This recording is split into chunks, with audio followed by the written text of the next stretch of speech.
So welcome everybody to November's ScaleUp. Last month, we looked at the key aspects, which is around individual and accountability and joint responsibility. And we reviewed a couple of frameworks to help you answer that question. Do you have the right people in the right seat doing the right things? And would you enthusiastically rehire each person in the role that they're doing today?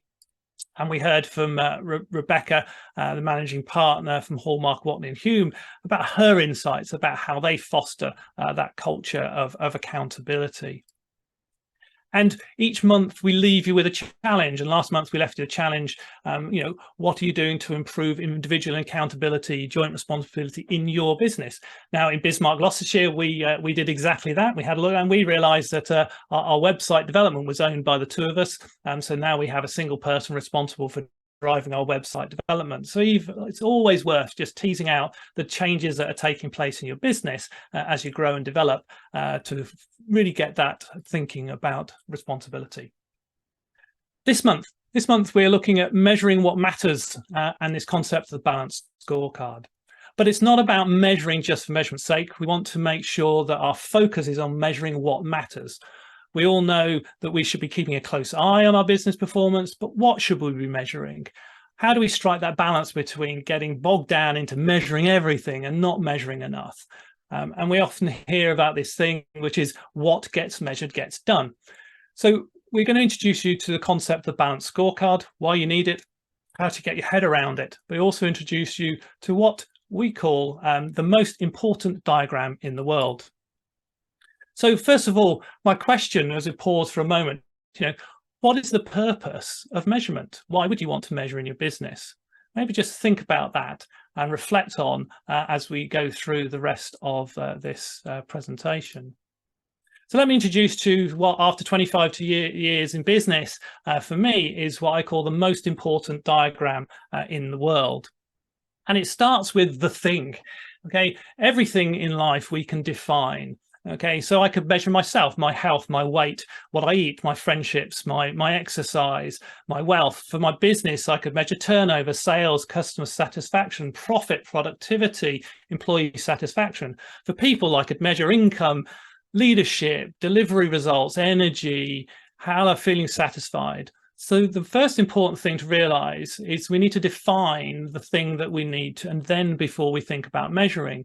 Without this first step, you can't really move forwards. And often we can be told, but you can't measure this thing that I'm talking about. And until you can think about that and decide how you're going to do that, you'll never move forwards. The next step is the today.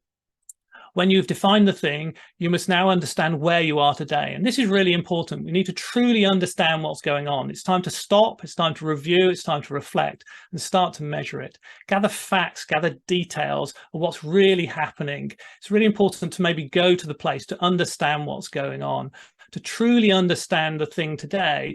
The better you can do that, the better you'll be able to move forwards.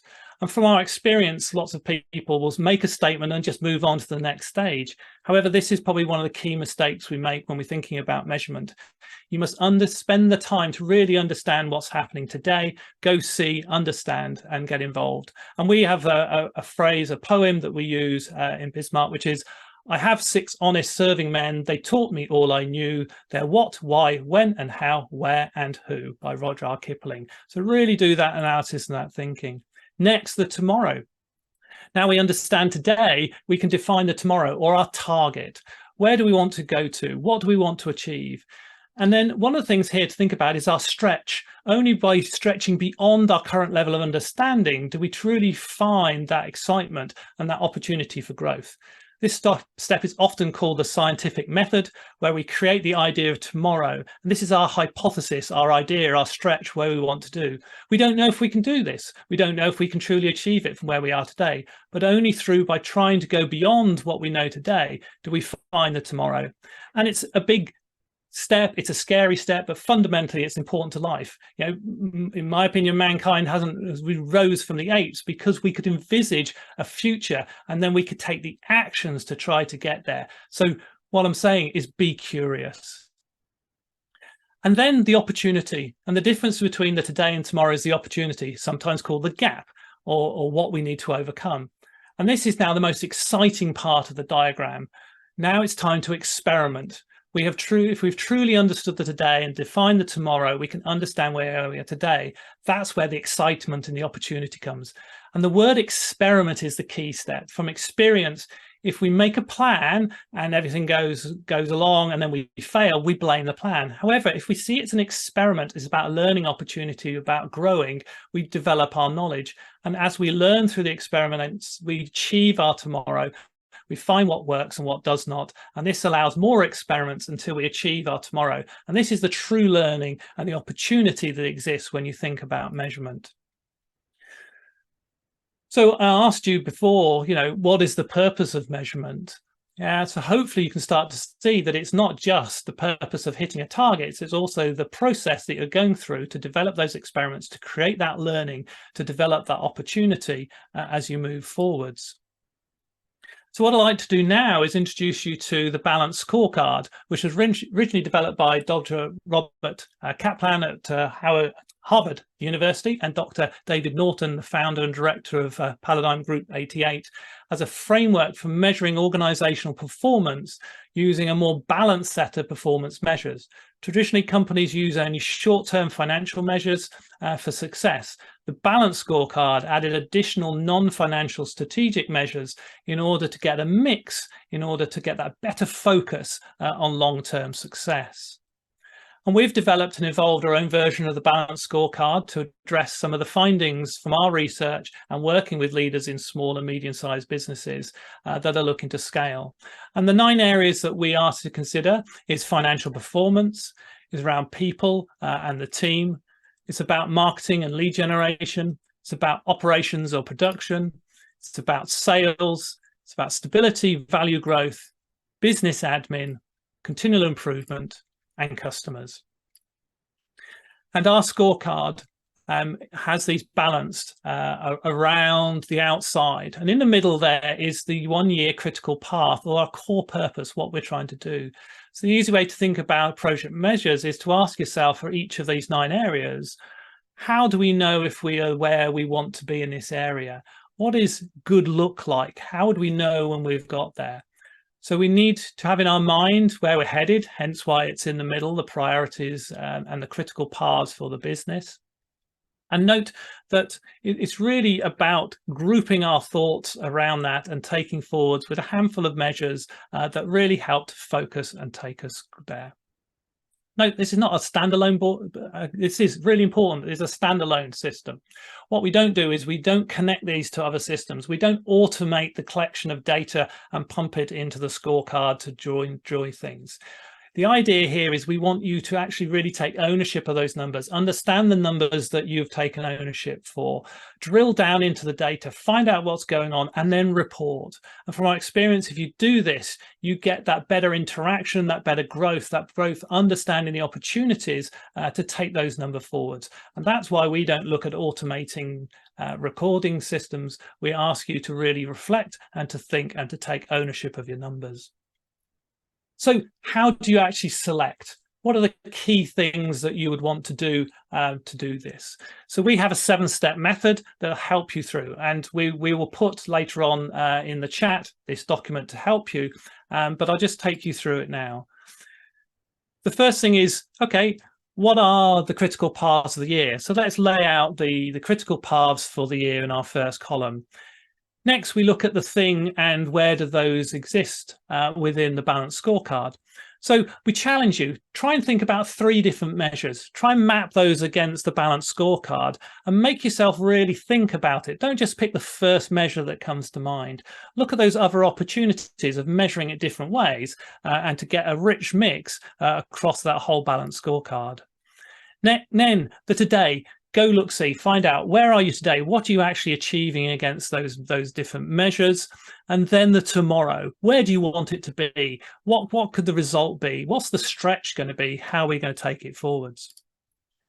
And then the gap. Okay, so in each one of those areas, what are the things that we could do? What are the experiments, the changes, the business improvements that we need to make that would close that gap and to help us drive forwards? And finally, which one? Which one are we going to focus on? Because we ask you to challenge maybe 3, but you don't need to pick them all. We're not about measurement for measurement's sake. It's not hundreds of measures. It's time to pick the key one. But through this process, you challenge yourself to think and come up with alternatives and interesting ways of measuring an outcome. So in conclusion, the process now of selecting those measures will now take you forward into the most important part, which is your SMART 30 meeting, your SMART 90 meeting, your SMART 365, those rhythm meetings that take place to track the progress, to report on what's happening, and then to adjust as necessary as you move forwards. The key thing always is have one person, the owner, one person that's accountable for monitoring and reporting on that within those meetings. Well, that's enough from me. Hopefully I haven't bamboozled your thoughts around that. But what we'll do now is Lisa Murphy from Limelight HR is going to give us some thoughts around measurement of people within businesses, because from our findings, only about 4% of measures are normally around people, yet we value people and the structure of it. So what are the types of things that we could think about and do? Lisa. Thanks, Granger. Hi, everyone. Nice to see you. I think you sold us short, Granger, by saying right at the start that the group coaching was the really exciting bit of the session today. So at least I feel like I haven't got much to live up to, so it's fine. Okay, I've got just a short presentation. It's only 10 minutes, so I'm just going to share my screen. Hopefully everyone can see that okay. Let me know if you can't. Thank you, Granger, for the introduction. I'm Lisa Murphy. My business is Limelight HR and Learning. I'm about 3 years in, and we focus on HR consultancy, HR projects, and leadership development. So we do kind of look at a number of different kind of people measurements and metrics in all of those different areas. I'm the CEO of Limelight HR and Learning. I'm also a podcast host as well, like you guys. I've got the HR Director's Cut podcast, and then I'm the chair of the CIPD for Hereford and Worcester as well. So I wear a few different hats, which hopefully give me a little bit of insight into this area. Covering a couple of bits that you've kind of already covered here, but what gets measured gets done. Very famous saying there from Peter Drucker. Lots of research pretty much says that if you don't measure something, it's far less likely to get done. If you write something down, if you set some goals, it's 83% more likely to happen. So getting used to measuring different things and tracking different things is absolutely fundamental. I think we all know that because we all come to the ScaleUp Club and we all use the software, and that's exactly what it's designed for. But when it comes to people, if you look at somebody like Jack Welch, who was CEO of GE in America, lots of research done on him. He attributed the success that he had with GE to enabling employees to pull in the same direction. And that was 250,000 employees that he managed to get to pull in the same direction, and getting the best out of their individual abilities while he was doing that. If you look at people like Henry Ford, he said coming together is a beginning. So, we all might have had startup companies. We've come together. We've got some people in there. Keeping together is progress, and working together is success. So people are the competitive advantage for your business, no matter what size. If you've just got one employee like me, if you're working towards 50, the thing that might set you aside from your competitors is the people that you've got.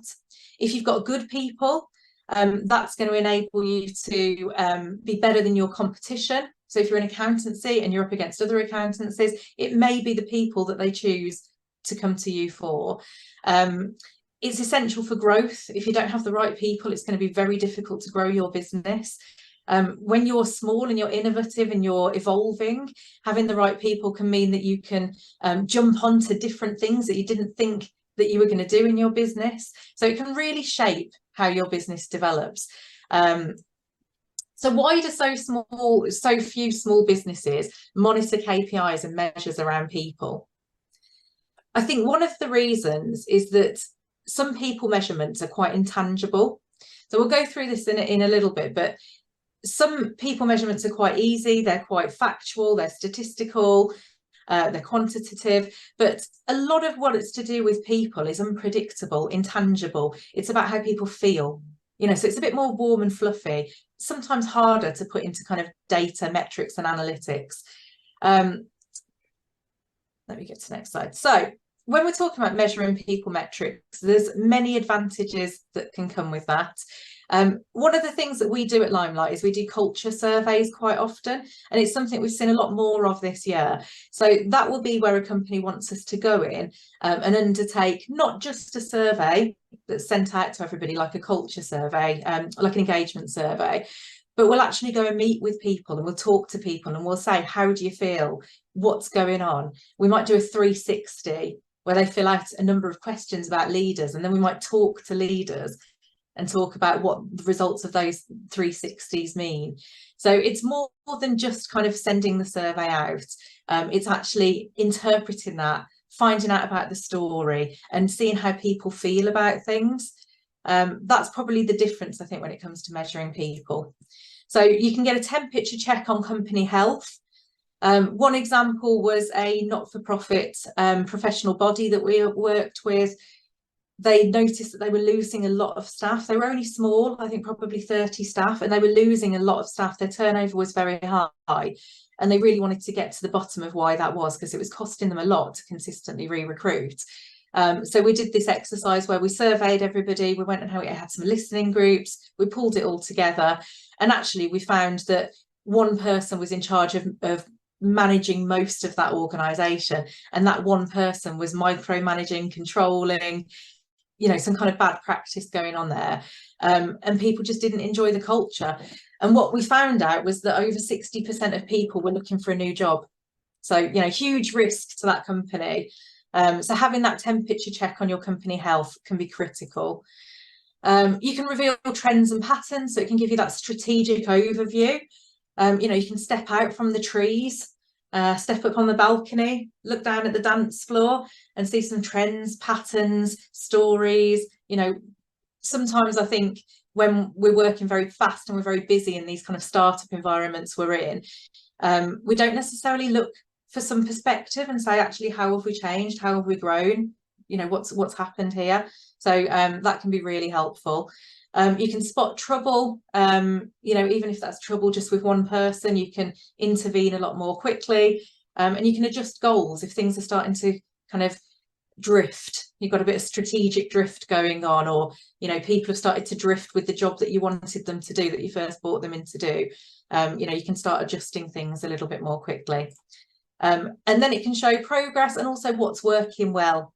So you can have that lovely chance to kind of celebrate you know, what's going really well, which I think most of us don't probably do enough. So ideally, you'll have your mission, why you exist. You'll have your values, what you believe in, how you behave. You can have a vision. What does it look like when you've achieved what you want to? What do you want to be? You'll have your strategy, and that leads to your balanced scorecard. So whenever you're thinking about people measures or any measures, it's got to bring it back to this point. You know, those measures have got to kind of come right from that strategy and be that golden thread that runs through the organisation, because you can measure many numbers of things, and identifying the ones that are priority, it's probably here is where you're going to look for those. Lots of organisations work on an OGSM model, which I'm not sure if you've seen this before, but quite simply, it's looking at your objectives. So they'll come from your strategy, looking at the goals, looking at strategies that are going to help you deliver those, and then that's where the measures come out. So again, if you're looking for measures around your people, you know, look at your strategy. What are your strategic objectives? What are the goals around there? What are the strategies? And then that will give you the measures. I always like thinking about health and well-being, which you mentioned earlier with something like this. So your objective might be to be healthier. Your goal might be to lose weight. Your strategy might be to eat less calories every day or go to the gym. And your measures are going to be what calories did you eat and how many times did you hit the gym. So it kind of breaks it down a little bit. And if you're looking for ways to measure your people, that's quite a useful model. So as I said, you can have qualitative and quantitative kind of measurements coming in. Where it comes to people, qualitative usually comes into it far more than it would with other areas like finance, risk, That's what I see. So, you know, more kind of feedback from people, talking to people, listening to people, than necessarily just crunching the numbers. So you might have two different types of measurements that you can look at with people. You might have your hard measures. And when I was head of HR in my last job, these are what I would report to the board each year. These are the trends that we'd look at. So we'd have recruitment costs, turnover, staff utilisation. You know, some of these are still going to be relevant even if you've just got one employee. Management time spent on issues, that's a huge one. We work with loads of small charities, and you know, you get one employee that's you know, causing a few issues, and all the management time is suddenly then sucked up on people issues. Days lost to absence, that's at the highest rate it's been for 10 years at the moment, according to the CIPD. Percentage of your income spent on payroll. So generally people would be something like 55 to 80%, depending what sector, of all of your money is spent on people. So, you know, quite funny when you compare that to, you know, what was the metric you came up with? Only 4% of people have people measures. Only 4% of businesses have people measures, you know, compared to 75% of your payroll is spent on people. You know, diversity data, number of promotions, that kind of thing. Where it might be a little bit more relevant, and probably the place that needs a little bit more thinking, but is probably a little bit more relevant to your strategy as a smaller business, is the softer measures. So these might be, how satisfied are your employees? You know, if you've got a very satisfied, very engaged employee, you're going to be getting 100%, if not more, of their energy. You know, if you've got an employee that's not very satisfied, that might drop to 50%, whether they're in the office or not, whether they're working or not. The effort that they're putting in is so much lower. So employee satisfaction, their intention to stay with you. So ideally, you don't want any surprises. You don't want to suddenly find out that, you know, the people you've got a mass exodus. Your net promoter score. So would they recommend your business as somewhere to work to their friends and family? Their engagement to the mission. Their involvement. So how much say do they have in your business? How involved are they in decisions? How much do they, you know, are able to influence their own place in the organisation? Time spent with management might be a metric. Kevin and I were talking about this, and you know, when you're filling out your Smart 90 software, you know, what is it that you're going to measure? Time spent with management might be that thing that gives you that temperature check. Learning mindset and adaptability. So I've always gone for an approach of people having self-directed learning, especially with the culture we live in, with so much ability to learn on social media. You know, self-directed learning should be a real kind of priority for most businesses, because that leads to people being adaptable. And as a small business, you really want high adaptability, because you may pivot, you may change, you may grow, you may evolve. So I've always set targets around learning and making sure that people are, you know, self-directed in their approach to that, really.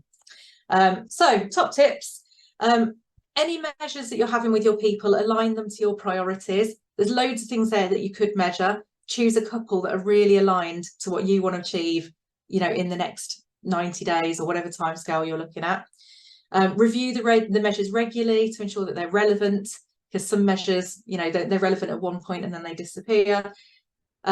Look more for trends in the story when it comes to people. You know, a cold hard statistic doesn't tell the story with people. You know, link it to other things. You know, you can look at lots of different stats there: absence rates, satisfaction, you know, diversity, and you can start telling a story about your culture. You know, and there's the story, there's the narrative, and keep the finger on the pulse of your organisation. So avoid surprises. Thank you. That's all from me. Brilliant. Thank you very much. That was a really insightful and some great thoughts there. As we always do, we'll open up for questions. Any questions for what Lisa's taken us through? You can raise your hand or come off mute. Gildas, yeah, I see you. Yeah, hi Lisa. Quick question: what happened to the company where they realised all their staff were walking out the door? How did you turn it around? They had an inkling that this director was causing a few issues, and it's one reason why they appointed us to do the culture survey, and it gave them the fodder that they needed to exit that employee. But also, it was a little bit unfair. It was the employee and some of their issues, but actually the organisational structure wasn't right. They'd put that person managing way too many people, and they needed to split it. So yeah, we worked with them to do a whole kind of process where we exited that employee, restructured the organisation so it was a little bit more kind of split, and then set up some employee voice groups so that they had constant feedback loops rather than having to kind of get in as an intervention. Oh, it sounds like you earned your money there. There you go. Thank you. We always do earn our money in HR, if I'm honest. Thank you, girls. Great question. Anybody else? Steve Harris? Hi, Lisa, you okay? Hi, Steve, you're right. Yeah, good. One of my questions was around, you mentioned about the employee review and how you can get toxic employees out or see how motivated they are. How honest do you find they are during that process when they answer the questions that you ask? With the kind of culture survey? Yes. Right. Yeah, absolutely. Yeah, I mean, it depends how you set it up. So sending out an employee engagement survey, I think people still can be a little bit political with it. I feel like when you get people together in a group, they can be a little bit more honest, because once they see one person sharing, they kind of all pile in then sometimes. And having a neutral organisation do it as well, they feel quite safe. But you have to get the comms right with things like this. It's like 360s. If they're anonymous, people will be very honest. If it's not an anonymous 360, you probably won't get that great level of honesty. So it just depends how you set it up, really. Okay, thank you. Thanks, Steve. Paul Harris? Yeah, good afternoon, everybody. My question, Lisa, is around that review process and how often you feel that should take place. I mean, I've worked in organisations where they're done annually, and that just seems to me to be too long. You don't want to wait a year to find out that somebody is unhappy. So what's current best practice in terms of how often you should have a review or solicit feedback from your team? So most organisations, I would say, go for a one-to-one process, which is much more informal, doesn't place the admin burden on people. So a one-to-one process that we'd design, if we were talking about best practice, would be something very quick, very easy and very regular. So it would probably be a half an hour monthly meeting, with some kind of guided conversation. So maybe 3 things that you'd look at, which is progress against your objectives, behaviour against the company values, and what learning you've undertaken. So just something very quick and easy, and then maybe a little bit of a bigger kind of appraisal process once a year. But yeah, appraisals, they're not great because they're so backwards facing. So a lot of organisations have dropped them all together and they'll just go for conversations and not even monitor it. I think that's quite dangerous, because some managers like these one-to-ones and they'll prioritise them. Some managers, it's not their bag really. So I'd always say have a formal process, but just make it really quick and easy, because they can be so burdensome and then people don't undertake them. It makes them pointless. Yeah, no, I agree. You can invest so much time and energy on both sides and actually not get out of those meetings what you want to get out of those meetings. So yeah, no, that's great advice. Thank you, Lisa. Thanks, Paul. Brilliant. Well, Lisa, thank you very much for that and the Q&A. A great presentation.